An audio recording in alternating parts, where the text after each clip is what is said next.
लगले अचारवा जब जाए के भइल बेर आके सट गइले उपजारवा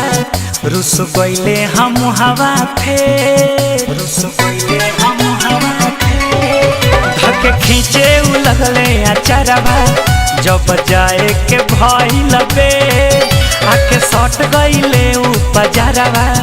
रुस गइले हम हवा फेर कहनी कि पापा घरवा अरे कुछ दिन आइब बिताए हम नहीं हरवा चलनी रे पियावा पीछे पीछे जाए हमारा लाज लागे रे पियावा तनिको ना लाजाए हम नहीं हरवा चलनी रे पियावा पीछे पीछे जाए।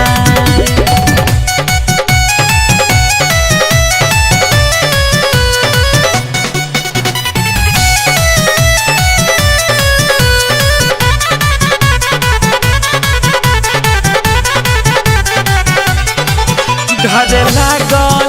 अरे उनका नया नवा लोर पूछे लगले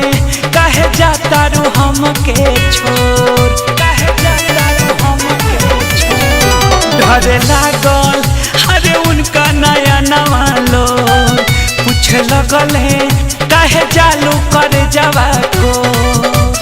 मैंने केवाड़ी के सिकरी अरे झट से दिले चढ़ाए हम नई हरवा चलनी रे पियावा पीछे पीछे जाए हमारा लाज लागे रे पियावा तनिको ना लाजाए हम नई हरवा चलनी रे पियावा पीछे पीछे जाए।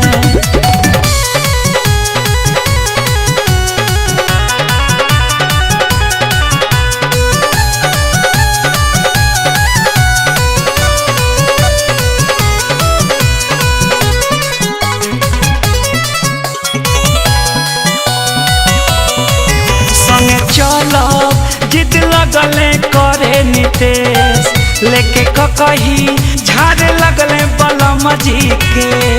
झाड़ लगले बलम जी के संगे चलो जिद लगले करे नितेश लेके कही झाड़ लगले शंकर के अपुआ जिद पाए साखी